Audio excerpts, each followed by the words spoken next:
Então, a partir desse exato momento, a nossa fala está sendo gravada. Eu gostaria, antes de tudo, de agradecer imensamente a presença de todos. É sempre muito gratificante que a gente tenha essa relação de construção de conhecimento, tanto da parte de quem fala quanto da parte de quem escuta, porque todo mundo que está aqui de livre e espontânea vontade, com vontade de ouvir, vontade de aprender e tentar discutir um pouco mais acerca de uma coisa que a gente gosta muito, que é League of Legends, não só no âmbito de LoL teórico, mas também um pouco mais de como é a nossa vivência enquanto staff, enquanto player, enquanto o nosso cenário. Então, para as pessoas que não me conhecem, meu nome é Felipe Poleto, conhecido aqui no cenário como BCS. Eu tenho 23 anos, sou professor de física há 5 anos, formado em física pela Pontifícia Universidade Católica do Paraná e mestrando em filosofia da ciência também pela mesma instituição. Então, só para aqueles que não me conhecem, esse breve briefing sobre quem eu sou, de onde eu venho, de onde eu apareci. E aqui no cenário, eu sou analista de dados, atualmente trabalhando nos Karma Clan da LPLOL de Portugal e na Rising Winds aqui no Brasil. Então, o tema da minha palestra hoje vai ser focado na relação entre staff e player, tá? E num sentido, um âmbito mais geral, como funciona a educação dentro de League of Legends. Como a gente tem uma relação de educação e como essa relação se constrói, e eu vou tentar traçar certos paralelos e certas coisas que influem tanto positiva quanto negativamente para essa relação de aprendizado e troca e construção de conhecimento. Eu começo essa nossa apresentação citando uma frase que o Emicida canta na abertura da segunda etapa do CBLOL de 2018, na música dele, Disseram que era só um joguinho. Essa frase em específico, ela me motiva e me pauta em basicamente todos os momentos que eu falo sobre League of Legends. É só um joguinho, eles disseram. Brincadeira, lero lero, quis me prender na estaca zero. A partir do momento em que você dá essa ênfase de que eles disseram que era só um joguinho e que eles quiseram nos prender na estaca zero, o que eu quero que vocês pensem a partir dessa frase é o seguinte: todos nós que estamos aqui, seja como jogador, seja como staff, seja como qualquer pessoa que integre o universo de League of Legends, nós estamos aqui não mais como só um joguinho. É uma profissão e é uma coisa séria. Acima de tudo, uma coisa séria. E se é uma coisa séria, ela tem que ser pensada em termos sérios. Ela tem que ser prospectada, ela tem que ser feita da maneira mais profissional possível. Então eu escolhi essa música como abertura, de certa forma, não só do CBLOL de 2018, mas como uma abertura à minha fala, de que para nós que estamos tentando, creio que todos nós que estamos aqui, estamos tentando atingir esse patamar profissional, a gente tem que ter essa visão profissional da coisa. Essa visão de seriedade e essa visão de que não se pode levar as coisas de qualquer jeito. Tem que haver um estudo, tem que haver um pensamento lógico por trás e, acima de tudo, dedicação. Muita dedicação. Que eu acho que todo mundo que tem esse ímpeto tem que ter uma dedicação acima do normal. Então, as primeiras coisas que eu queria falar em relação ao tema específico da palestra não tem necessariamente a ver com algo muito profundo. Só queria pontuar algumas questões para que a gente esteja bem colocado no que a gente quer discutir. Qual é o papel da staff? Para que a staff serve? Qual que é o intuito dela existir e quais são as funções? São várias. Eu não vou entrar em detalhes, não é o intuito dessa palestra em específico detalhar papel de staff, detalhar qual é exatamente o papel de cada função dentro de uma staff. Mas a gente pode colocar de maneira muito geral que a staff serve para pensar o League of Legends teórico, orientar os jogadores em torno desses conceitos, adequar e criar estratégias baseadas nesses conceitos teóricos e otimizar o desempenho do time. Extremamente simplório é isso. Extremamente simplório. Tem muito mais coisa dentro disso. Não vou me colocar como sendo o portador dessa voz ou o portador desse conhecimento. Mas a gente colocando esses pontos em pauta, a gente percebe que é um trabalho extremamente teórico. É um trabalho extremamente complexo, de certa forma, que não dá para ser negligenciado em torno de pouco trabalho. Muito pelo contrário. A staff ela tem um papel de trabalhar acima de qualquer coisa. É um trabalho extremamente complicado e que demanda muito tempo daqueles que o fazem, tá? Mas não era exatamente esse o ponto em que eu queria chegar. O ponto em que eu quero chegar é que hoje, e eu sinto isso ao menos no nosso Tier 3, que é o meu foco atualmente em termos de para quem eu estou falando, embora eu não conheça a realidade do profissional, do nosso cenário profissional, essa é uma realidade que eu conheço, que é a realidade do nosso semiprofissional. E dentro dessa realidade do semiprofissional existe uma clara analogia entre a função da staff e a função do professor. Essa analogia ela é possível de ser observada na maioria dos corpos técnicos que a gente tem dentro do Tier 3, onde há uma clara assimilação da figura do professor com a figura da staff. E essa analogia ela não configura como verdade. Não configura. Eu vou tentar entrar em detalhes do porquê isso não funciona, do porquê isso é nocivo em certas questões e, acima de tudo, do porquê a figura do professor tradicional é um problema e não de outros tipos de professor. E eu vou tentar ser um pouco mais claro conforme a palestra for desenrolando. Tá? Existem 3 analogias que configuram certos conflitos conceituais entre a figura do que é o professor e a figura do que é o staff. Tá? Essas 3 analogias, eu tentei colocar elas na tela, que são as seguintes. Primeiro, existe a tendência de se colocar a comissão técnica em uma posição de detentor absoluta do conhecimento. Esse é um primeiro ponto. O professor, seja ele de qualquer matéria, seja ele professor de ensino médio ou de faculdade, o que é muito pior, ele teve muito tempo para chegar lá. Ele estudou muito para chegar lá. O que não é a verdade para uma staff, em especial a staff do Tier 3. Então, existe uma certa defasagem em termos de quem é o detentor real do conhecimento e se há essa detentoria. Segunda analogia. Há a necessidade de proatividade vinda única e exclusivamente do corpo técnico. Existe pouquíssima proatividade em termos de conhecimento, em termos de proposição de conhecimento vindos do corpo de jogadores. Normalmente espera-se muito que o corpo técnico dê as ordens. Muito por conta da situação de uma sala de aula vertical, que é onde o professor manda e os alunos obedecem.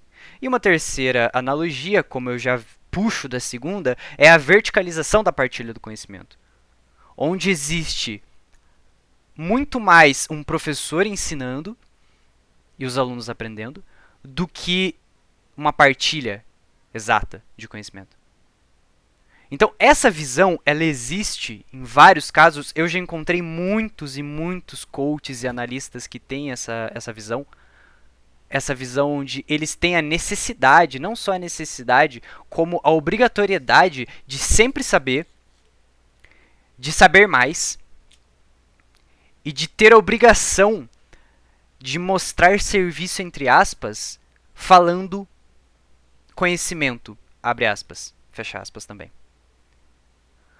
Qual é a minha crítica em cima dessa atuação?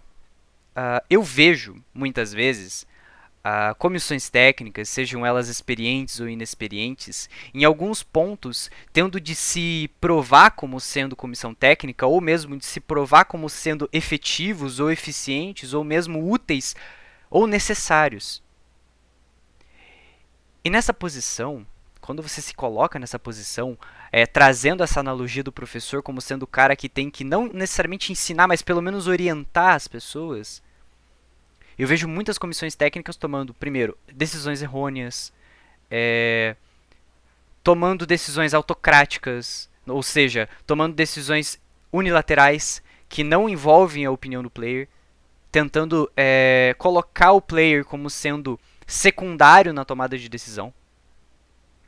Então, essa a ambientação, essa maneira de pensamento, ela é extremamente complicada de se lidar. Ela é extremamente nociva, de certa forma, a maneira como o League of Legends tem de ser pensado. Então, esses conflitos conceituais vão ser abordados em um conjunto de falhas axiológicas. E o que diachos é uma falha axiológica? Um axioma, gente, é basicamente uma lógica inicial. Tá? Ou seja, quando você tem uma falha axiológica, significa que você tem uma falha no seu pensamento inicial. Ou seja, você parte de algo que é uma mentira. Então, isso é uma falha axiológica. Então, a primeira falha que a gente tem é do conhecimento absoluto. O corpo técnico que está trabalhando com os jogadores não é absoluto nos seus conhecimentos. Porque muito diferente de um professor que estudou 4, 5 anos, se for levar em consideração um professor universitário, 10, 15 anos, uma vida de experiência profissional e de estudo, normalmente o corpo técnico ele tem tanto tempo de jogo, ou até menos, do que os seus jogadores. E isso é uma questão que deve ser levada em conta. E isso a gente está trabalhando, por exemplo, mesmo que a gente trabalhe com um corpo técnico profissional, um corpo técnico de Tier 1. O cara, se for, a menos que seja um jogador novato, mas se ele não for novato, a gente tem agora, por exemplo, um exemplo bem claro, por exemplo, o Diamond Proxy vindo pro Brasil. Esse cara sabe LoL. E ele sabe muito. Não são só os jogadores que aprendem com um cara desse. São os staff também. O nosso conhecimento enquanto corpo técnico não pode ser absoluto. A gente não pode deixar de ouvir o player. A gente não pode deixar de ouvir o jogador. E isso configura uma falha terrível, que vai ser abordado um pouco mais à frente. Então os jogadores eles tendem a conhecer tanto do jogo, ou até mais que a comissão técnica em questões que sejam da sua rota. Porque aquele cara vive aquela rota. E quanto maior for o nível de jogo, maior é a característica, ela é mais evidenciada. Você não pode negligenciar o fato de que um top laner de 1200 PDL no Challenger vai saber muito sobre a top lane. E que provavelmente vai saber mais que você.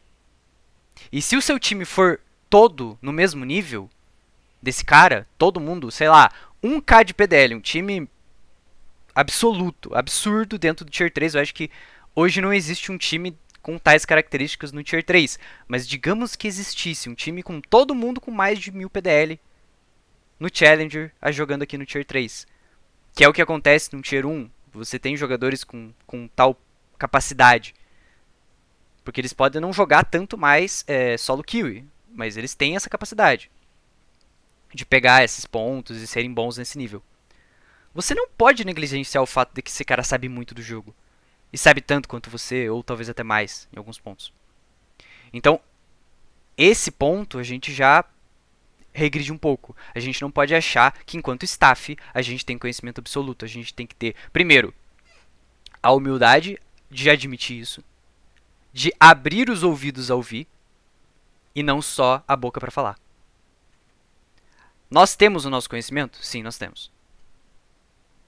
Mas a gente não pode negligenciar o fato de que mesmo um jogador que seja de menos elo, é óbvio que eu dei um exemplo extremamente absurdo, eu joguei por absurdo para que isso seja compreendido, mas mesmo um jogador de 400 PDL no GM, no Grão-Mestre, ou um jogador que tenha 100 pontos no Mestre, ele sabe alguma coisa. Ele tá ali por um motivo. Ele pode não ser perfeito, assim como nós também não somos. Mas ele sabe alguma coisa. Então, esse respeito pelo conhecimento do outro também te abre margem para que você seja respeitado. Se você desrespeita o conhecimento do outro, o seu conhecimento não vai ser respeitado. Então, essa margem, esse é um primeiro ponto central que eu gostaria de colocar dentro da minha fala. O respeito ante o conhecimento de outrem. Sempre. Se você conhece alguma coisa, o outro cara pode conhecer também.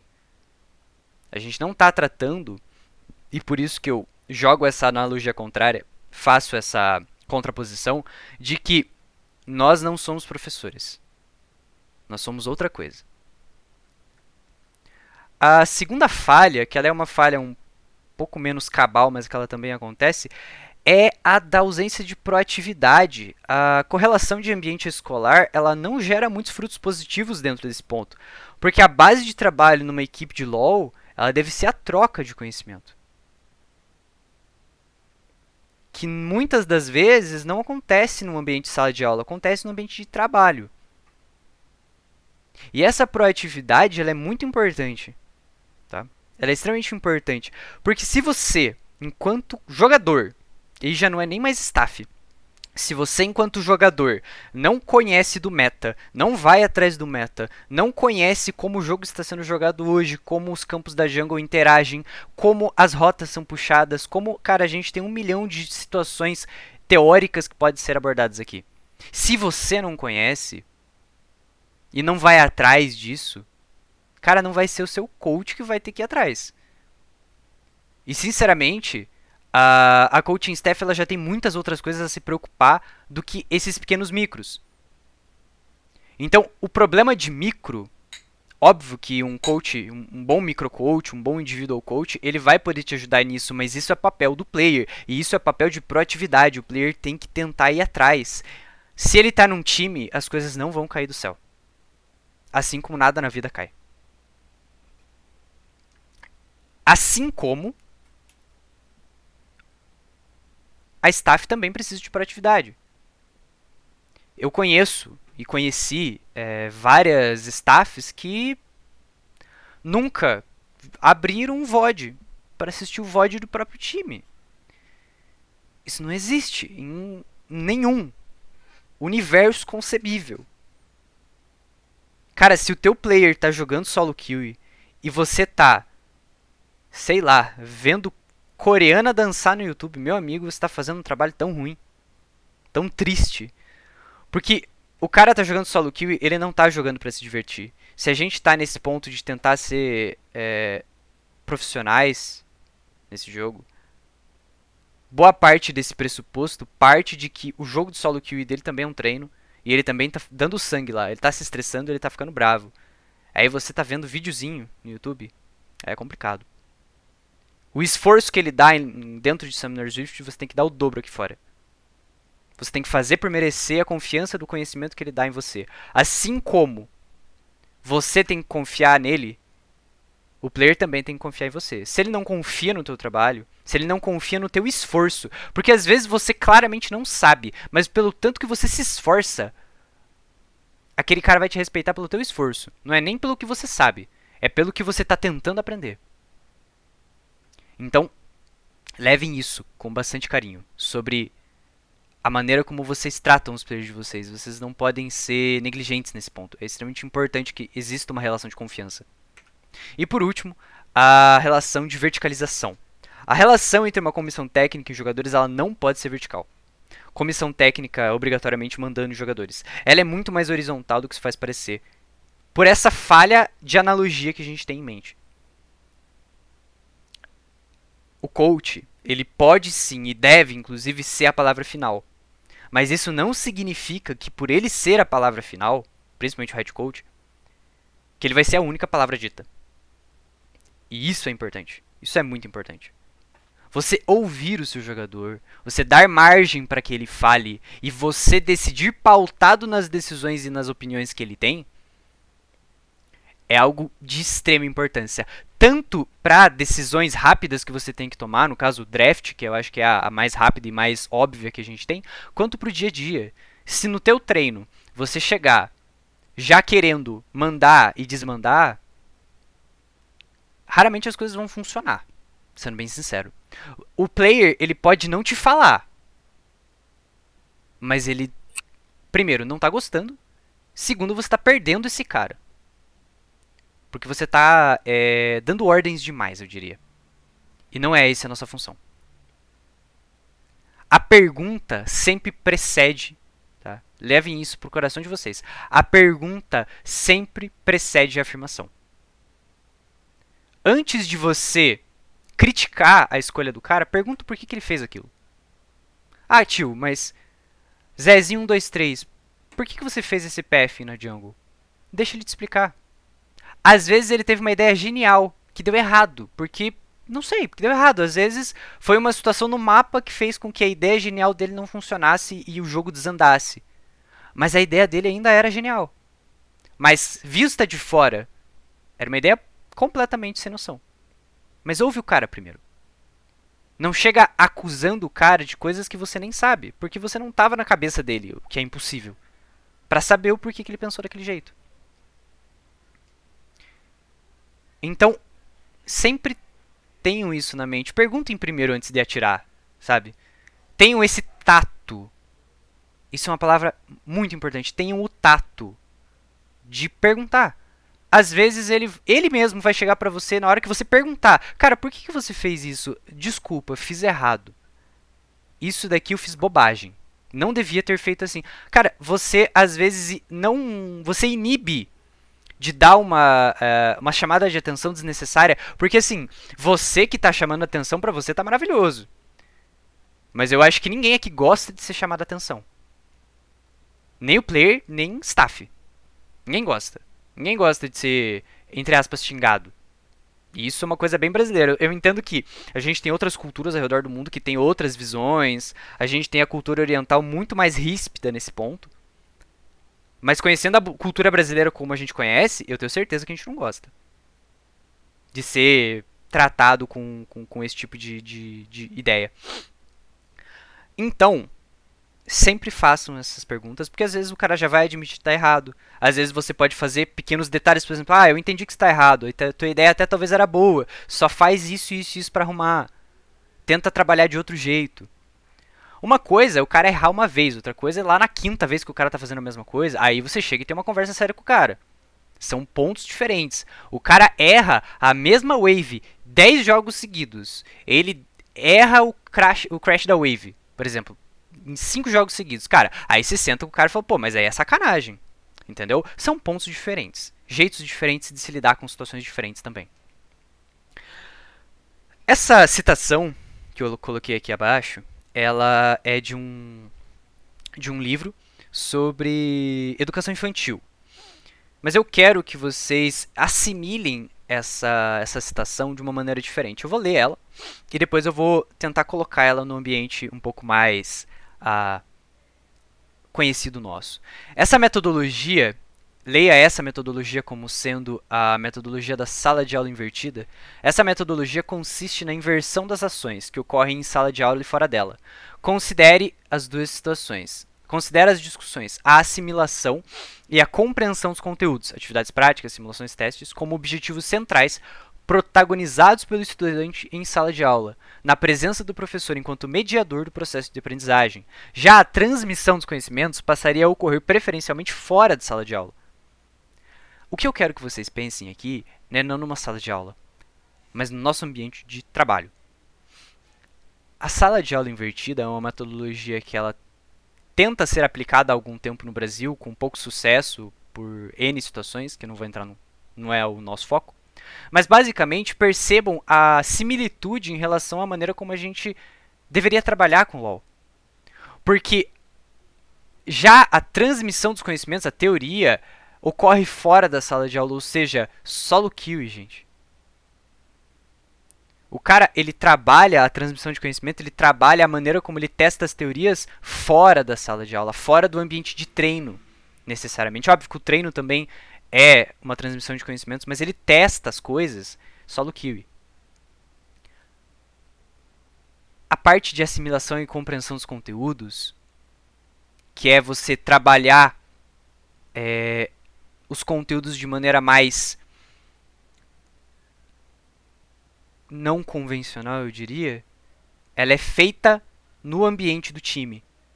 Utilizando o professor, não como a figura do professor que a gente estava falando antes, que é aquele cara vertical, mas como mediador do processo de aprendizagem. E é esse mediador que eu queria ser bem enfático em cima dele. O coach e demais caras da nossa excelentíssima staff, ele é um mediador. Ele pega a teoria, compreende os assuntos, joga vários desses assuntos na roda e faz uma mediação. Porque o processo de construção do conhecimento e da aprendizagem, ele não é vertical. Você vai chegar e vai falar pro teu jungler, cara, eu gostei desse pathing que o Sof me fez na LPL. Será que esse negócio é legal ou ele fez na loucura? Você chega pro teu top laner, cara, essa matchup aqui de Nar contra Kennen, cara, eu vi o Nuguri jogando de Kennen essa matchup. Ele faz isso porque ele é muito bom de Kennen ou porque é uma matchup legal? Que ele descobriu. Mediação. E não imposição. Mediação. Eu acho que essa é a palavra que a gente tem que buscar dentro de um processo de aprendizagem. Dentro de um processo de construção do conhecimento de LoL. Como é o nosso próximo passo, a construção do conhecimento. Se o objetivo de relação entre o corpo técnico e a equipe de jogadores é a horizontalização e a cooperação, existem alguns pontos a serem considerados. Nós, enquanto staff, assim como os players, a gente tem o mesmo objetivo, que é vencer. Eu não quero mandar no cara. Eu quero que ele vença. Eu quero que ele melhore. Eu não quero mandar nele. Tá longe de ser um dos meus principais focos, porque isso não é nenhum foco. Eu, enquanto analista, o meu head coach, o meu strategic coach, o meu assistant coach, todo mundo tá aqui em prol de cooperação. Todo mundo vence junto e todo mundo perde junto. Então não existe essa de eu quero mostrar trabalho ou alguma coisa assim, porque você tem que fazer as suas coisas no seu tempo. Óbvio que você tem que trabalhar. Óbvio que você tem que se esforçar. Mas não há necessidade de se provar, eu diria. Porque isso vem com o tempo. Vem com resultados e vem principalmente com os resultados em termos mais sutis. São pequenos detalhes que fazem as coisas realmente se mostrarem enquanto frutíferas. Então, horizontalizar essas relações envolve colocar o corpo técnico mais para ouvir mais, mas também imputa a responsabilidade na equipe, que tem que falar mais. Jogador não é mudinho, gente. Jogador tem completa capacidade de fala. A gente tem total e completa capacidade de ouvir enquanto corpo técnico, mas os players também têm essa responsabilidade de falar o que está errado, de ver os seus próprios erros e de comentar eles e cooperar e etc. Então é impreterível, tá, que os jogadores eles tenham essa proatividade de observar as mudanças no jogo, testar, compartilhar, falar sobre os próprios erros, não esperar que a comissão técnica faça tudo relacionado ao que é teórico. Óbvio que é parte do trabalho da comissão técnica achar os próprios problemas, porque é para isso que a gente serve. A gente está ali para otimizar o trabalho dos players, mas a gente não pode ser cômodo enquanto jogadores e achar que tudo está nas mãos da comissão técnica. Porque a comissão técnica é um trabalho extremamente cansativo e denso do ponto de vista conceitual. Se você, enquanto jogador, consegue identificar problemas no seu time, isso não é necessariamente um erro, um problema, de que a staff está fazendo erros, está errando. Às vezes ela só não está vendo as coisas da mesma maneira como você. E às vezes você pode dar soluções que ela não deu e que ela não sabe ver. Então, saber ouvir para o corpo técnico é importante, mas também saber falar para a equipe também. Então, pensando um pouco nisso, eu resolvi fazer uma pequena analogia em termos de o que eu considero como sendo algo mais próximo à nossa realidade de staff, que basicamente eu nego boa parte do que é uma sala de aula vertical como modelo de equipe de LoL e admito que um processo horizontal é mais interessante. E onde que acontece essas características de um tom mais profissional de troca de conhecimento? Dentro da comunidade científica, tá?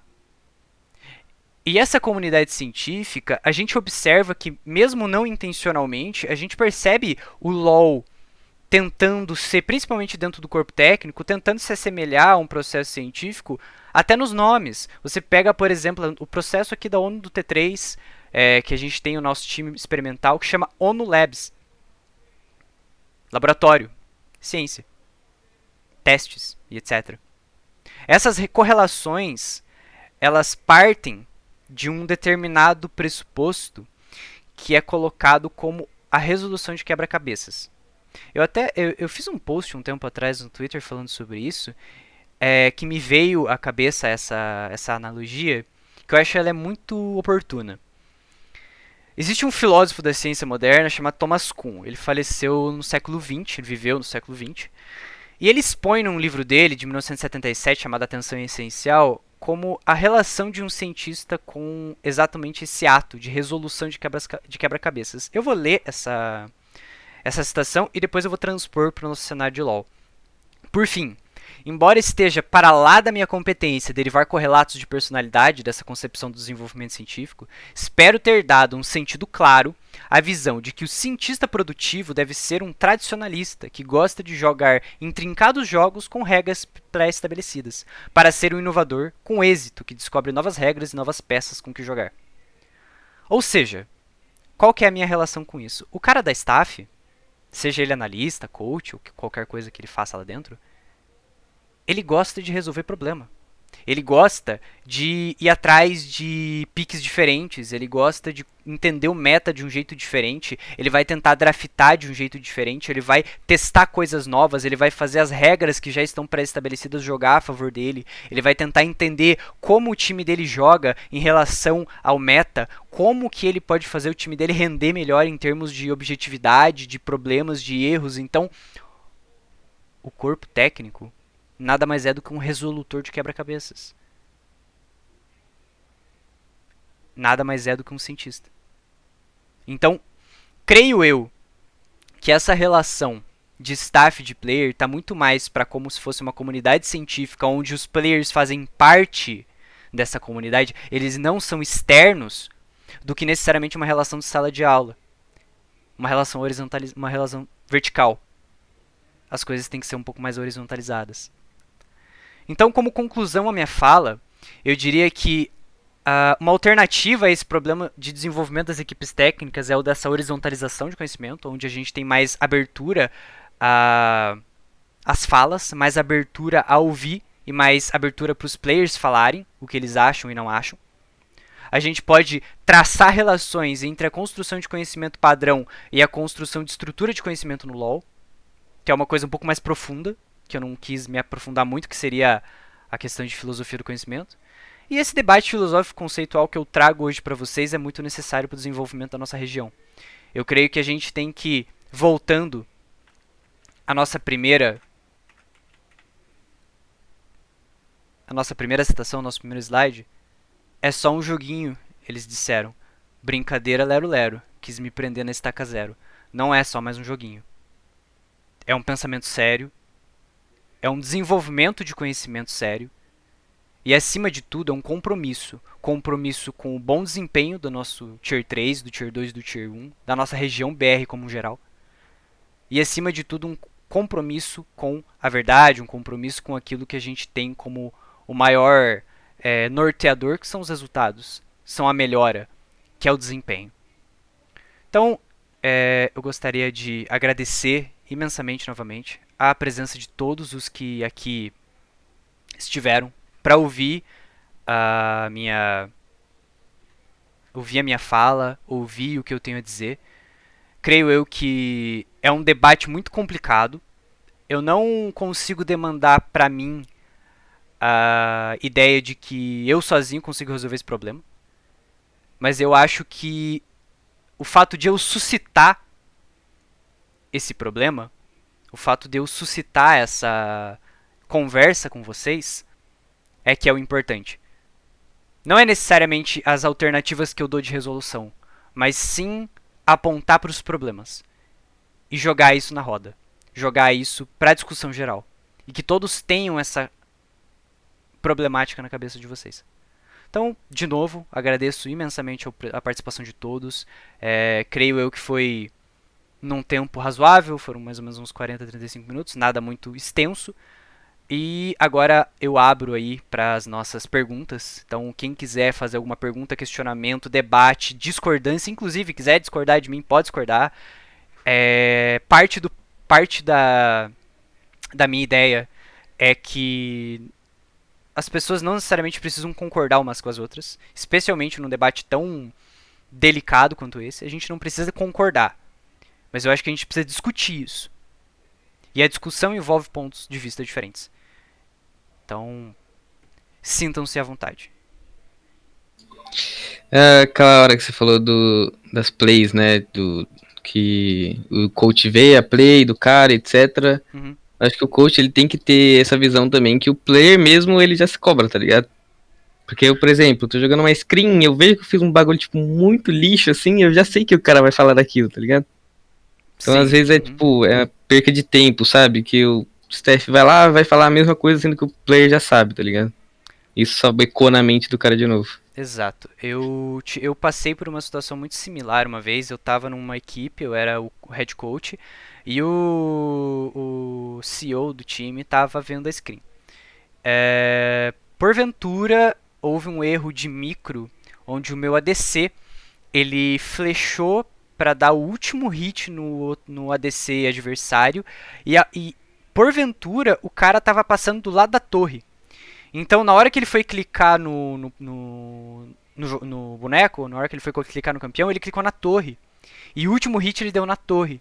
Acabou que o cara não morreu, porque se ele continuasse hitando, ele ia morrer pra torre. Então, é óbvio que o cara sabe que aquilo estava errado.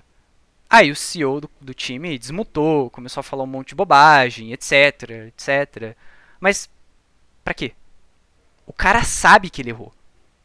Ele sabe, ele tá vendo aquilo, foi na frente, foi ele que fez. Então, erro crasso assim, você não fala, a menos que seja uma coisa repetida. Por exemplo, toda hora o cara faz o mesmo erro crasso. Aí você chega e fala, cara, olha, eu sei que você sabe que você tá errando, mas presta mais atenção nisso. Porque é uma coisa um erro muito feio. Sabe? Eu acho que tato é a palavra correta para isso. É você saber como você trata com o player, você saber como que você critica o cara. Porque tem coisas que ele sabe, o cara sabe que errou, sabe? Óbvio que às vezes você precisa levar pra roda, pra discussão, mas pra uma discussão educada, pra uma discussão que seja que tenha seus pontos positivos e não só uma cobrança desenfreada que vai gerar um mau ambiente, uma gestão de ambiente ruim, uma gestão de pessoas ruim.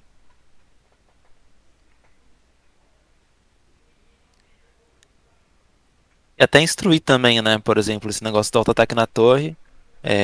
Você pode apertar, tem uma configuração, se não me engano é o A. É Você o aperta um botão diferente e uhum. tipo, ele vai atacar só a campeões ou Tem só o minions, aspas, etc, se não me etc. engano, Venâncio. Então, tipo, é, ao invés de cobrar, você não vem só com essa cobrança, você vem com a instrução depois, né? Isso, exato. Tipo, e se for pra cobrar, igual o Venus falou, e se for pra cobrar, que seja uma cobrança com, olha, você não chega com 5 pedras na mão do cara, fala, olha, eu sei que você errou, mas você conhece a função tal que faz com que você hite só campeão e não torre? Ah, não conheço. Qual que é? Ah, é o aspas. Você clica no aspas e clica com o botão direito, você hita só campeão.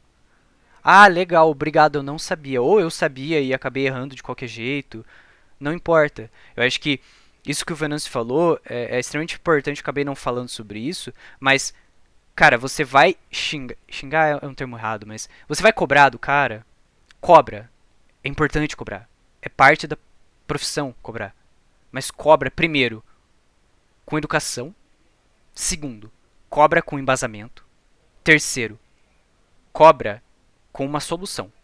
Você vai cobrar o cara e vai mostrar a solução logo em pós. E se você não souber a solução, você fala pra ele, olha cara, eu tô vendo que a gente tá fazendo errado, se chama todo mundo, chama staff, chama analista, chama todo mundo, time inteiro. Olha, a gente tá errando nisso aqui, eu ainda não achei a solução. Algum de vocês tem uma solução pra isso? Não, eu não tenho uma solução pra isso. Ah, eu tenho o coach. Eu acho que a gente dá pra fazer isso. Legal, gostei da tua ideia, vamos testar. Deu errado. E assim vai, cara. É um laboratório. É uma construção de conhecimento. Eu acho isso. Eu acho que essa limpeza, sabe? É você ter o jogo limpo. De, primeiro, não ter medo de errar. Óbvio que você vai se esforçar pra não errar, mas não ter medo de errar pra não ser punido. E quando errar, saber que você vai ser, de certa forma, acolhido. Porque um player, ele não erra 100% das vezes. Ele vai errar algumas vezes, não todas. Mas só que você não pode botar pressão na cabeça do cara a ponto de que ele acha que ele vai errar sempre. Então é complexo. É uma situação de gestão de pessoas bem difícil. A cobrança, no geral. E também você não pode colocar um bagulho na mente dele em que ele vai ficar tão acolhido que ele não vai conseguir jogar direito, tá ligado? Com medo de errar. Uhum, exato. BCS, primeiro, parabéns aí pela fala. Obrigado, Eu era player há pouco tempo e tô agora na parte da staff. Eu queria que você falasse um pouco sobre maneiras que você tem de incentivar o player a realizar essa autocrítica meio que de uma forma mais proativa, como você falou. Não só dele, mas da organização como um todo. Olha, eu já fiz isso de diferentes maneiras ao longo da trajetória. A própria pergunta, como eu falei, exemplifiquei, eu falei, olha, chegue pra ele e pergunta, cara, por que você fez isso? Pergunta pra ele, por que tu fez isso? Aí ele vai ter que explicar. E às vezes na explicação dele ele já vai se tocar que ele fez errado. Porque uma das melhores maneiras que você tem de aprender é ensinando pra alguém. Entende? Então, a partir do momento em que você tem que ensinar pra alguém alguma coisa, você se coloca numa sensação de autocrítica intensa. Não só numa sensação de autocrítica, mas também numa sensação de que você tem que saber muito sobre aquele tema. Então, se você pede pro cara te explicar, ou ele vai explicar alguma coisa e você vai pegar onde que tá o conceito errado daquilo que ele tentou fazer, ou ele vai te explicar alguma coisa certa. E aí vai o segundo momento. Ou esse cara, especificamente falando, ele tentou fazer alguma coisa e deu errado por situações externas, por exemplo, ele não identificou que a janela que ele tinha para fazer aquela jogada já não era mais existente, alguma coisa nesse sentido. Então, esse é um dos meios que eu uso, que é pedir pro cara explicar o porquê que ele fez aquilo. Outra coisa que eu faço bastante é chegar, fazer uma reunião com a galera, ou faz uma reunião, ou abre um chat de texto, críticas da equipe. Aí todo mundo coloca lá, olha, no jogo de hoje eu acho que a gente errou tal coisa. No jogo de hoje eu acho que a gente errou tal coisa. E a gente vai fazendo um brainstorming de erros dentro da equipe. E dentro desse brainstorming de erros, alguma coisa vai ser real. Às vezes o time só jogou mal um early game. Mas às vezes é um problema crônico o early game. Às vezes a gente tá errando em troca de começo de jogo. E aí é um problema. Então a gente tem vários detalhes. Eu conheço essas duas formas, mas a gente pode ter aí outras maneiras de instigar o player a ser um pouco mais falante, de certa forma. Normalmente você tem que perguntar, tem que pedir, tem que fazer esse intermédio. Mas conforme o player vai ficando um pouco mais acostumado com essa atmosfera, eu creio que ele vai também tendo mais proatividade nesse ponto de dizer se está errado ou não. Pode crer. Obrigadão. Imagina.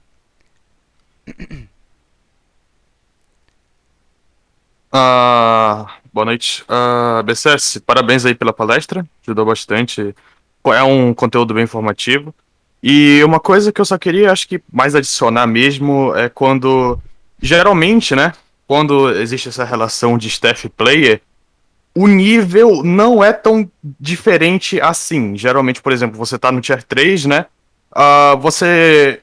Geralmente, às vezes acontece, isso daí eu vou explicar depois, o nível não é tão grande ao ponto de que você saia dessa forma de aprendizado horizontal, né, no caso, em que existe sempre essa forma constante de trocar conhecimento e de conseguir cada vez mais informação e, em geral, todo mundo evolui.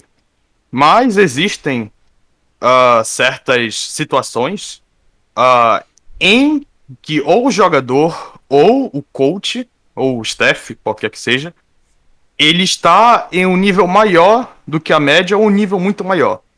Como, por exemplo, você pegar um coach, um grande individual coach, como, por exemplo, o Vega V2, e você botar ele no...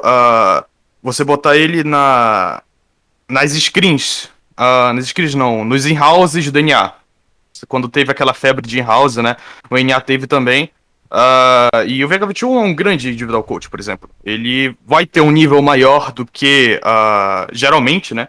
Ele vai saber mais coisas sobre o jogo em si. Ele geralmente, usando o método científico, né? Usando argumentos, deduções lógicas, etc., fatos, ele vai conseguir rebater o que os jogadores falam com uma maior frequência do que, do que os jogadores conseguem rebater ele.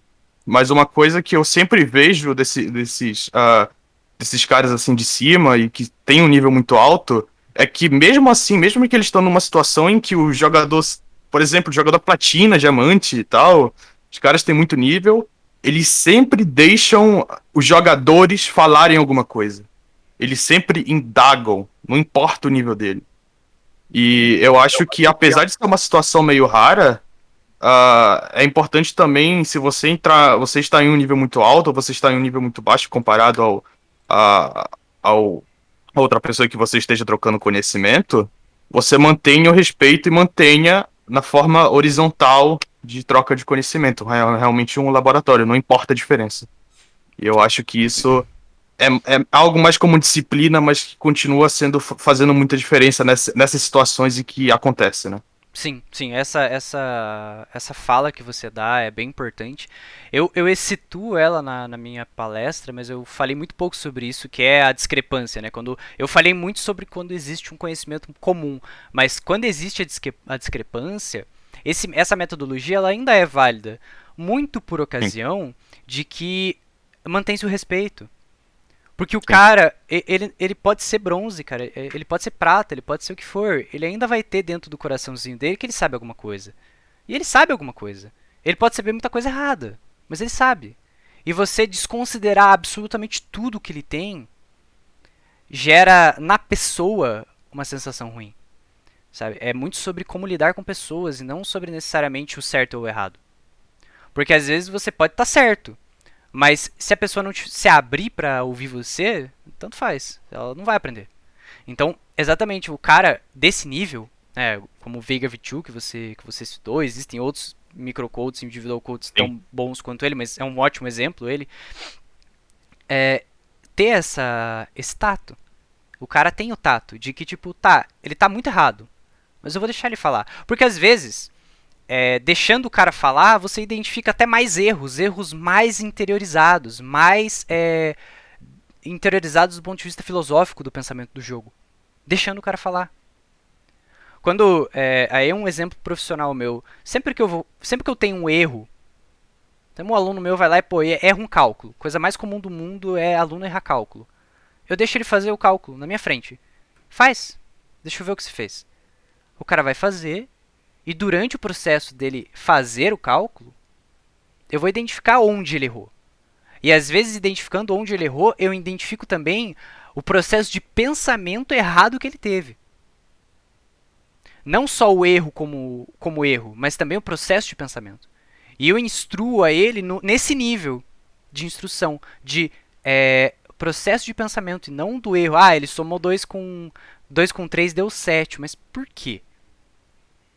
Que ele pensou assim. E aí você vai formular uma teoria rápida e vai tentar aplicar para resolver esse problema filosófico da melhor maneira possível. Mas é sempre importante você ouvir o cara, não importa o nível dele. Ainda mais quando você é nível alto, porque às vezes você vai conseguir identificar ainda mais erros do cara só deixando o cara falar, só deixando o cara expressar a maneira como ele acha que o mundo é. Então a tua asserção foi bem interessante para o que a gente tem discutido. Obrigado. Principalmente em longo prazo, né? Quando, por exemplo, se você tem esse pessoa de alto nível e você tá em um projeto a longo prazo, quando você deixa em um tempo considerável, né? Essa pessoa em alto nível, daqui a um tempo, se ela fazer o trabalho de maneira horizontal, né? trocando conhecimento de maneira igual, ouvindo feedbacks, etc., vai chegar em um nível que ele não vai estar em um nível mais alto. Porque todo mundo vai estar no mesmo nível que ele. E vai chegar um ponto em que até ele, esse cara que era muito considerado, vai aprender alguma coisa. Sim. Eu acho que é algo que você tem que manter em todas as situações possíveis. Só Sim. queria realmente adicionar isso. Só pra falar um pouco mais das situações que podem acontecer. Obrigado por ouvir. Imagina, eu que agradeço a adição. Ah, pessoal, mais algum comentário, alguma coisa que vocês queiram perguntar, explanar? Sintam-se à vontade.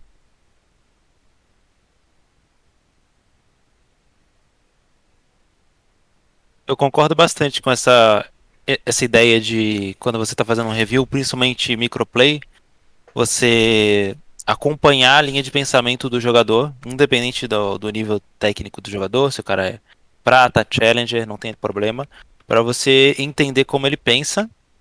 E muitas vezes, por exemplo, vocês falaram de um coach top dando um individual coaching para um jogador de elo baixo.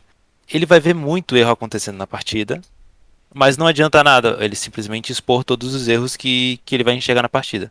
Porque ele sabe que o cara que está sendo coachado, está sendo o individual, o player, ele vai conseguir consertar ali um ou dois aspectos, no máximo, por sessão. Ele não vai conseguir corrigir todos os problemas que ele tá executando. Então é muito interessante você pegar esse jogador, acompanhar a linha de pensamento, identificar talvez o maior problema, dois maiores problemas, e induzir o jogador a chegar na conclusão que é a conclusão mais correta. É muito mais efetivo, não é fácil, mas é muito mais efetivo você conseguir induzir o jogador com perguntas, com indagações, com sugestões, a chegar na conclusão de qual seria a melhor jogada ou a melhor tomada de decisão, do que você simplesmente falar, olha, essa seria a melhor tomada de decisão.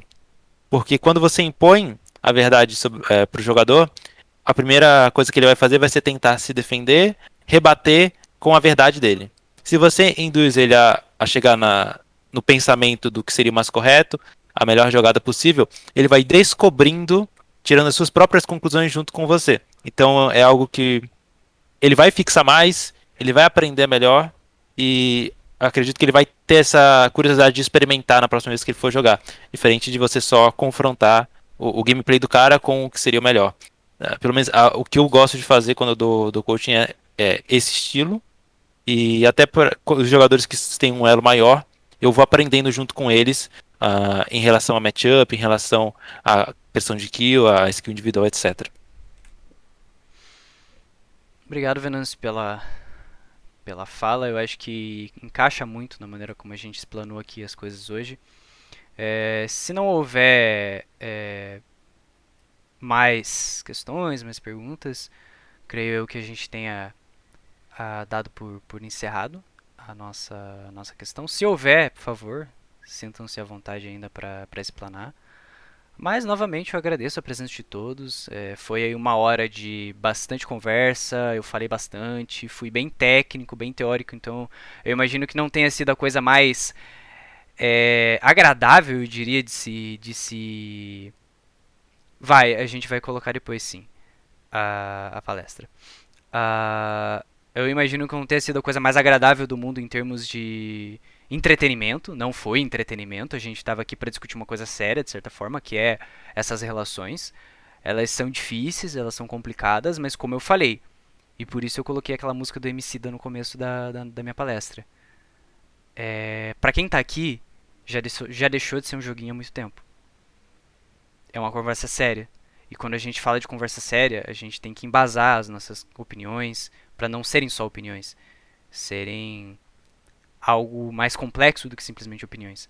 Então, agradeço muito todo mundo que veio, todo mundo que perguntou, todo mundo que conseguiu tirar um pouco dessa explanação e dessa nossa conversa. A nossa conversa vai estar gravada e vai estar sendo disponibilizada no YouTube posteriormente. Eu vou estar passando isso pro Musk e ele vai estar fazendo o upload. Então é isso, gente. Muito obrigado a todos. Tenham um excelente fim de sábado.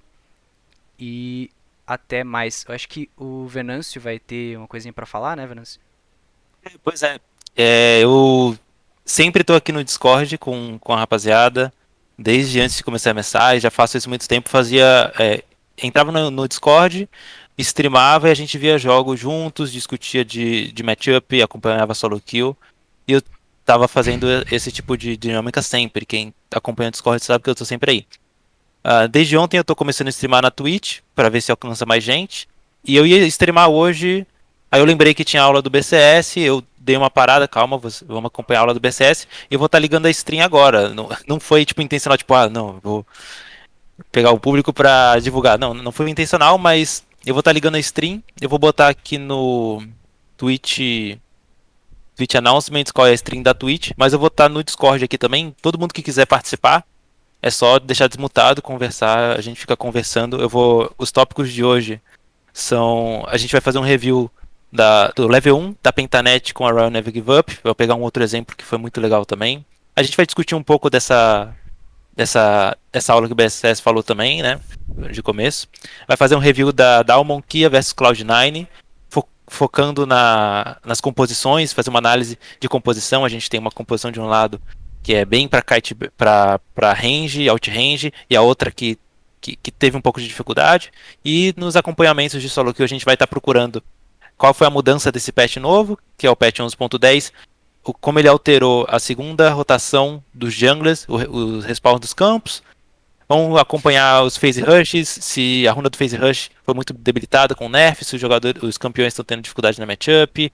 Vamos procurar Lee versus Volibear no top, Kindred solo laner e eu vou apresentar aí o slide do Aronguejo. Teve gente que já conhece o slide do Aronguejo.